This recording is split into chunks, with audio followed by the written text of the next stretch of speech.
Hi hello ನಮಸ್ಕಾರ, welcome to my channel. ನಾನು ಇವತ್ತು ಪೊಂಗಲ್ ಮತ್ತು ಹುಳಿನ ಮಾಡ್ತಾ ಇದ್ದೀನಿ. ನೀವು ಕೂಡ ಒಂದ್ಸಲ ಈ ಥರ ಟ್ರೈ ಮಾಡಿ. ನಿಮ್ಮ ಮನೇಲಿ ಎಲ್ಲರೂ ಇಷ್ಟಪಟ್ಟು ತಿಂತಾರೆ. ಇದನ್ನು ಮಾಡೋದಕ್ಕೆ ಮೊದಲಿಗೆ ಏನೆಲ್ಲ ಸಾಮಗ್ರಿಗಳು ಬೇಕಾಗುತ್ತೆ ಅಂತ ನೋಡೋದಾದರೆ, 2 ಹಸಿಮೆಣಸಿನ್ಕಾಯಿನ ತೊಗೊಂಡಿದ್ದೀನಿ, ಸ್ವಲ್ಪ ತೆಂಗಿನಕಾಯಿ ಚೂರು, ಸ್ವಲ್ಪ ಕರಿಬೇವು, 1 ಟೀ ಸ್ಪೂನ್ ಸಾಸಿವೆ, 1 ಟೀ ಸ್ಪೂನ್ ಜೀರಿಗೆ, 1 ಟೀ ಸ್ಪೂನ್ ಮೆಣಸು ಮತ್ತು ಟೀ ಸ್ಪೂನ್ ಅರಿಶಿನ. ಮೊದಲಿಗೆ ನಾನಿಲ್ಲಿ ಒಂದು ಕುಕ್ಕರ್ನ ತಗೊಂಡು ಅದಕ್ಕೆ 3/4 ಲೋಟ ಅಕ್ಕಿನ ಹಾಕ್ತಾಯಿದ್ದೀನಿ. ನಂತರ ನಾನಿಲ್ಲಿ ಅರ್ಧ ಲೋಟ ಹೆಸರುಬೇಳೆನ ಹಾಕ್ತಾಯಿದ್ದೀನಿ. ಎರಡನ್ನೂ ಕೂಡ ಚೆನ್ನಾಗಿ ವಾಶ್ ಮಾಡ್ಕೋಬೇಕು. ಇದನ್ನು 2 ಸಲ ನೀರು ಹಾಕಿ ಚೆನ್ನಾಗಿ ತೊಳ್ಕೊಂಡ್ಮೇಲೆ ಇದಕ್ಕೆ ನಾನು 3 ಲೋಟ ನೀರನ್ನು ಹಾಕ್ತಾಯಿದ್ದೀನಿ.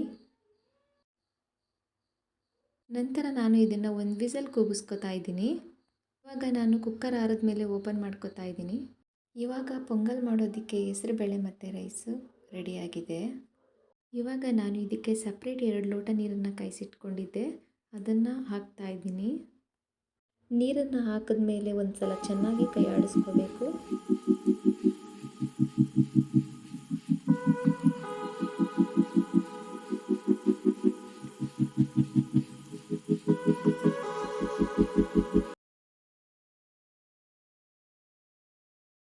ಇವಾಗ ನಾನು ಇದಕ್ಕೆ ರುಚಿಗೆ ತಕ್ಕಷ್ಟು ಉಪ್ಪನ್ನು ಹಾಕೋತಾ ಇದ್ದೀನಿ. ಉಪ್ಪನ್ನು ಆ್ಯಡ್ ಮಾಡಾದ್ಮೇಲೆ ಚೆನ್ನಾಗಿ ಮಿಕ್ಸ್ ಮಾಡಿಕೊಂಡು ಇದನ್ನು ಸಪ್ರೇಟ್ ಎತ್ತಿಟ್ಕೋತಾ ಇದ್ದೀನಿ. ನಂತರ ನಾನು ಇಲ್ಲಿ ಒಂದು ಬಾಣಲಿನ ಕಾಯೋದಕ್ಕೆ ಇಡ್ತಾ ಇದ್ದೀನಿ. ಇದು ಚೆನ್ನಾಗಿ ಕಾದ್ಮೇಲೆ ನಾನಿಲ್ಲಿ 2 ಟೇಬಲ್ ಸ್ಪೂನಷ್ಟು ಎಣ್ಣೆನ ಹಾಕೋತಾ ಇದ್ದೀನಿ. ನಾನಿಲ್ಲಿ ಒಗ್ಗರಣೆಗೆ ಕೊಬ್ಬರಿ ಎಣ್ಣೆನ ಯೂಸ್ ಮಾಡ್ತಾ ಇದ್ದೀನಿ. ಎಣ್ಣೆ ಕಾದ್ಮೇಲೆ 1 ಟೀ ಸ್ಪೂನ್ ಸಾಸಿವೆನ ಹಾಕೋತಾ ಇದ್ದೀನಿ. ನಂತರ 1 ಟೀ ಸ್ಪೂನ್ ಜೀರಿಗೆ, 1 ಟೀ ಸ್ಪೂನ್ ಮೆಣಸನ್ನ ಹಾಕೋತಾ ಇದ್ದೀನಿ. ನಂತರ 2 ಹಸಿಮೆಣಸಿನ್ಕಾಯಿನ ಹಾಕೋತಾ ಇದ್ದೀನಿ. ನಂತರ ಸ್ವಲ್ಪ ಕರಿಬೇವನ್ನು ಆ್ಯಡ್ ಮಾಡ್ಕೊಳ್ತಿದ್ದೀನಿ. ಎಲ್ಲವನ್ನು ಒಂದು ಸಲ ಚೆನ್ನಾಗಿ ಮಿಕ್ಸ್ ಮಾಡ್ಕೊಂಡ್ಮೇಲೆ ಸಣ್ಣದಾಗಿ ಹೆಚ್ಚಿಟ್ಕೊಂಡಿರುವಂತಹ ತೆಂಗಿನಕಾಯಿನ ಚೂರನ್ನು ಹಾಕ್ತಾ ಇದ್ದೀನಿ. ಇವಾಗ ಇದನ್ನು ಸ್ವಲ್ಪ ಫ್ರೈ ಮಾಡ್ಕೋತಾ ಇದ್ದೀನಿ. ನಂತರ ಇಲ್ಲಿ 1/4 ಟೀ ಸ್ಪೂನ್ ಅರಿಶಿನ ಹಾಕೋತಾ ಇದ್ದೀನಿ. ಇವಾಗ ಇದನ್ನು ಕೂಡ ಸ್ವಲ್ಪ ಫ್ರೈ ಮಾಡಿಕೊಂಡು ಎತ್ತಿಟ್ಕೋತಾ ಇದ್ದೀನಿ.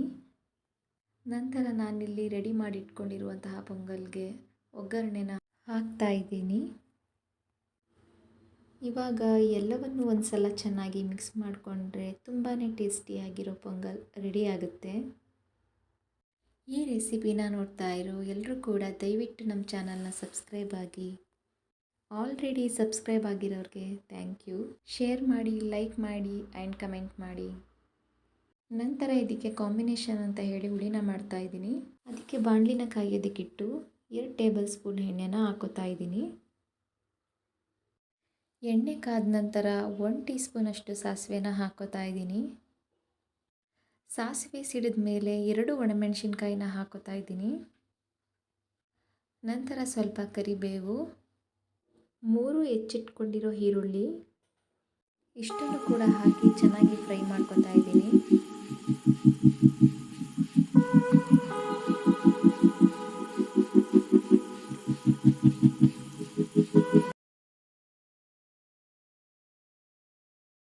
ಇವಾಗ ನಾನು ಇದಕ್ಕೆ ಒಂದು ಚಿಕ್ಕ ನಿಂಬೆಹಣ್ಣಿನ ಗಾತ್ರದಷ್ಟು ಹುಣಸೆ ಹಣ್ಣನ್ನು ನೆನೆಸಿಟ್ಕೊಂಡಿದ್ದೆ, ಅದನ್ನು ನಾನಿವಾಗ ಆ್ಯಡ್ ಮಾಡ್ಕೊಳ್ತಿದ್ದೀನಿ.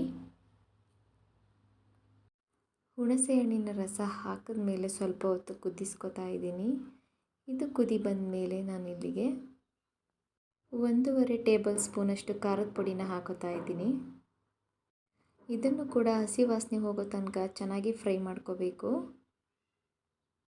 ನಂತರ ಅರ್ಧ ಲೋಟದಷ್ಟು ನೀರನ್ನು ಹಾಕೋತಾ ಇದ್ದೀನಿ. ಇದನ್ನು ಹಾಕ್ಕೊಂಡು ಒಂದು ಸಲ ಮಿಕ್ಸ್ ಮಾಡ್ಕೊಂಡ್ಮೇಲೆ ನಾನಿಲ್ಲಿ ರುಚಿಗೆ ತಕ್ಕಷ್ಟು ಉಪ್ಪನ್ನು ಹಾಕ್ತಾ ಇದ್ದೀನಿ. ಇದನ್ನು ಹಾಕಿ ಪ್ಲೇಟ್ನ ಮುಚ್ಚಿ 5 ನಿಮಿಷ ಬೇಯಿಸ್ಕೊತಾ ಇದ್ದೀನಿ. ನಂತರ ಪ್ಲೇಟ್ನ ಓಪನ್ ಮಾಡ್ತಾ ಇದ್ದೀನಿ. ಇವಾಗ ಚೆನ್ನಾಗಿ ಕುದಿ ಬರ್ತಾ ಇದೆ. ಇದು ಇನ್ನೂ ಸ್ವಲ್ಪ ನೀರು ಇಂಗಬೇಕು ಅನ್ನಿಸ್ತಾ ಇದೆ. ಅದಕ್ಕೆ ನಾನು ಇನ್ನೂ 2 ನಿಮಿಷ ಕುದಿಸ್ಕೊತಾ ಇದ್ದೀನಿ. ಸೊ ಫೈನಲಿ ಹುಳಿ ರೆಡಿಯಾಗಿದೆ. ಈ ಹುಳಿನ ಪೊಂಗಲ್ ಜೊತೆ ತಿನ್ನೋದ್ರಿಂದ ತುಂಬಾ ಟೇಸ್ಟಿಯಾಗಿರುತ್ತೆ. ನೀವು ಒಂದು ಸಲ ಈ ರೆಸಿಪಿನ ಟ್ರೈ ಮಾಡಿ. ಹೇಗಿತ್ತು ಅಂತ ಕಮೆಂಟ್ ಬಾಕ್ಸ್ನಲ್ಲಿ ನನಗೆ ಕಮೆಂಟ್ ಮಾಡಿ.